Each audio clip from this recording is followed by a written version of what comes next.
welcome to Mama Keeks Says. Super excited to be here with you today. I apologize. We are yet again in the living room instead of the downstairs office, so you'll have to forgive the cluttered, lived-in aesthetic that we have going on here. But you know, it is what it is. If you want light, we got to do it up here. So, I know that in previous episodes, and most assuredly in episodes to come, we've kind of delved into the importance of sex education and the necessity of ensuring that our kids are being given the information that they need to stay healthy, to stay safe, to advocate for themselves. So this includes things like anatomy lessons, discussions on sexuality, classes on consent and advocacy, yada, yada, yada. Whatever knowledge they might need just to kind of work their way through present day society. But what we haven't discussed yet is the importance of learning about the history of these things as well. I'm an anthropologist by trade and a history nerd by choice, so for the flagship episode of Mama Keeks Says, I thought that we could take a look at one of history's little-known black marks, the Chamberlain-Conn Act. Now, the Chamberlain-Conn Act of 1918 was named for Senator George Earl Chamberlain of Oregon and Representative Julius Conn out of California. And it was a U.S. federal law that got passed July 9th, 1918, by the 65th, I believe, United States Congress. And the law essentially just implemented a public health program that came to be known as the American Plan, whose intended goal was essentially to stop the spread of venereal disease. So let me kind of set the stage for you just so that you can kind of better understand where this all came from. The United States as a whole entered World War I with just a grossly undersized army, and it actually ended up resulting in the first compulsory military draft since the American Civil War, which is huge. And with this draft, the Army went from about 128,000 people to closer to 4 million people by the end of the First World War. So these massive training camps were being built throughout the United States in order to train just this huge number of new recruits.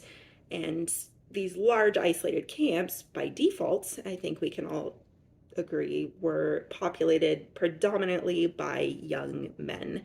And the culture of these camps was really kind of associated with excessive alcohol consumption, illicit sexual activities, with local women. And the culture of this camp, coupled with the rumors of widespread venereal disease in various European armies at this point in time, it essentially inspired the creation of something called the Commission on Training Camp Activities, who sought to really investigate the sexual and moral cultures of these military training camps. So the commission report was written by a guy named Raymond Fosdick, Fosdick, Fosdick. How apropos. Good old Raymond was the assistant to the Secretary of War, whose name at the time was Newton Baker. And in this report, Raymond urged the United States to take preventative measures against prostitution and the spread of venereal disease. So shortly after this report was written, the Commission on Training Activities implemented a federal law that essentially outlawed sex work within a 5-mile zone of every military training camp in the United States. So in short, the American Plan was born out of like a federal push to prevent soldiers and sailors from contracting STIs, which on its face, fine. But these 5-mile zones were popularly nicknamed moral zones. They weren't really working as well as officials had hoped that they would, and it was eventually discovered that a majority of the infected soldiers and sailors weren't picking up these STIs in these camps. They were actually picking them up back home and then carrying them with them.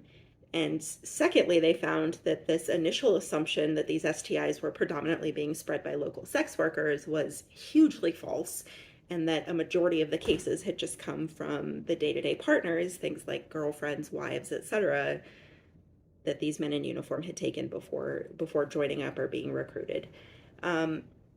Now, because of this, officials started trying to expand both the geographic and kind of the social domain of this law. So the Chamberlain-Conn Act of 1918 contained a series of measures that they thought would help try to stop the spread of venereal diseases. So firstly, it created something called the Interdepartmental Hygiene Board that essentially controlled the allocation of funds for venereal disease prevention. It also, and this is the important part, it authorized the quarantine of citizens who were suspected of having an STI. Specifically, this is what the law said. I'm actually going to pull it up and read it off my computer screen here. It says, the Secretary of War and the Secretary of the Navy are hereby authorized and directed to adopt measures for the purpose of assisting the various states in caring for civilian persons whose detention, isolation, quarantine, or commitment to institutions may be found necessary for the protection of the military and naval forces of the United States against venereal disease. So the important thing to take out of that is that it was giving the United States authorization to quarantine people who they suspected had an STI. Now, outside of this, the act also allocated something like $1 million to fund this quarantine effort. And it created something called the Division of Venereal Disease, which fell within the Bureau of Public Health. And its stated goal was to study and prevent the spread of diseases in interstate traffic. So now all of a sudden this massive institution has been built up out of this law. And under this law, people could be, well, let's just say women who were suspected to be prostitutes could be stopped, detained, inspected, and could be sent to a rehabilitation center if they failed their examination. Any evidence of venereal disease at this time found during one of these exams could and did constitute proof of prostitution. So if you contracted a venereal disease, it was considered proof of prostitution, and they could detain you for it. And when I say a huge industry had been built up, I mean huge. By, I think, 1919, so a year after the law was federally passed, 30 states had already constructed facilities specifically for the purpose of detaining these people. And by 1921, every state in the Union, as well as hundreds of municipalities, had one of these statutes on their books. I think that now is probably also a good time to mention that on paper, the law was meant to be pretty gender neutral. All of the wording is pretty gender neutral, but in practice, it almost exclusively focused on women and regulating them and their bodies and their sexual activities. Nearly every person examined and locked up under these laws was a woman, and the very vague standard of reasonable suspicion enabled officers to pretty much detain any woman that they wanted. There's actually records in archives that document women being detained specifically because they sat in a restaurant alone, or they changed jobs, or they were seen with a different man that they'd been seen with, a few weeks before, or they walked down the street the weird way. Just essentially no reason at all. They were being picked up and they were being forced into these very intimate vaginal exams for STIs. There are documented cases of women who are also detained because they refused to engage in sexual activity with police or with health officials. And they just said that their refusal to participate in these sexual activities suggested that they were trying to hide that they had venereal diseases. There's even documented cases in the late 1940s of San Francisco police officers using it as a threat. They essentially would threaten women that they would have them vagged, so vaginally examined, if they didn't consent to whatever sexual demands they put out on the table. And unfortunately, while women as a whole were the ones predominantly impacted by this, men weren't being threatened, they weren't being detained, they weren't being checked in the same way or in the same numbers that women were, no matter how gender neutral the law was. Women of color and immigrant women in particular were being really heavily targeted and subjected to a much higher degree of abuse once they had been locked up. Now,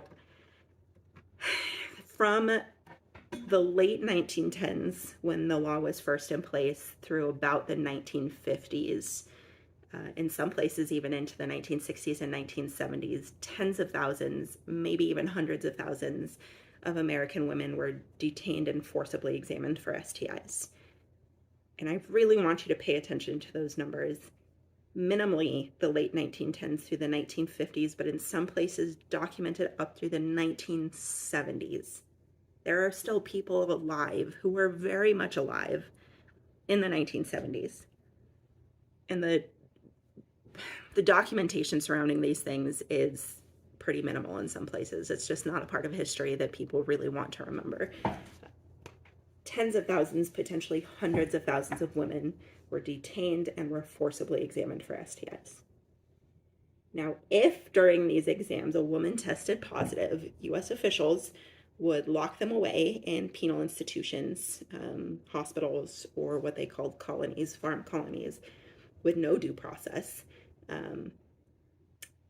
Their forced internment could essentially range anywhere from a couple of days to many months, essentially however long they were deemed non-infectious. And inside of these institutions, records show women were often injected with mercury or forced to take arsenic-based drugs, which were pretty common treatments for syphilis in the early part of the century. Lots of cases saying that if they misbehaved or if they failed to show proper ladylike deference, that the women could be beaten, they could be doused with cold water, they could be thrown into solitary confinement, they could be tortured. In various other ways, there are even cases where they were forced to be sterilized. So it's abundantly clear to all of us here in the 21st century that the American plan was just a stunningly sexist program. But I mean, it made no sense from a public health perspective, really. But at the time, it was really widely supported, and governors and state legislatures responded with huge enthusiasm because STIs were just this hugely hated epidemic. Now, luckily, enforcement of the American plan did end by the 1970s, specifically amid the rise of the civil rights movement, the women's liberation movement, and the sex workers' rights movement. But today, again, more than half a century later, parts of the American plan law are still on the books in some form in every single state. Now, some of these laws have been altered, some have been amended, and some have been absorbed into kind of broader public health statutes. But each state still has the power to examine reasonably suspected people and isolate the infected for STIs if health officials deem it necessary. I checked this myself through the CDC, who very conveniently, if anybody wants to see the link, has a list of all national and state laws pertaining to sexually transmitted infections.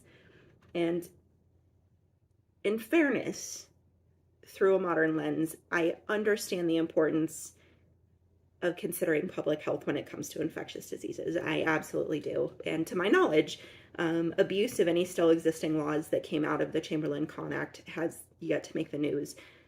Please correct me if I'm wrong, but this is why history is so important. It is absolutely critical that we know how we got where we are today.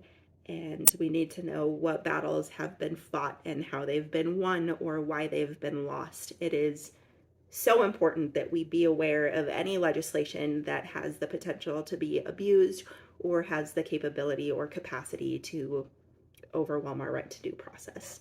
So Chamberlain-Conn, you don't see it in history books. It is not something that is taught in classrooms. It is something that I accidentally stumbled upon a couple of years ago while doing research for something else. And things like Chamberlain-Conn are things that people don't like to remember. I mean, it was a horrible, horrible blip. in the American timeline, but it's so important that we know these things happened and that we don't let things like this happen again. And there is so much going on right now in the United States in terms of legislation and law and, people's right to bodily autonomy. So do your research. Mama Keeks says, do your research. Mama Keeks says, know where we came from, know what laws you are being governed by. And if anything ever seems wrong, Mama Keeks says, stand up for what's right. Cheers, my friends.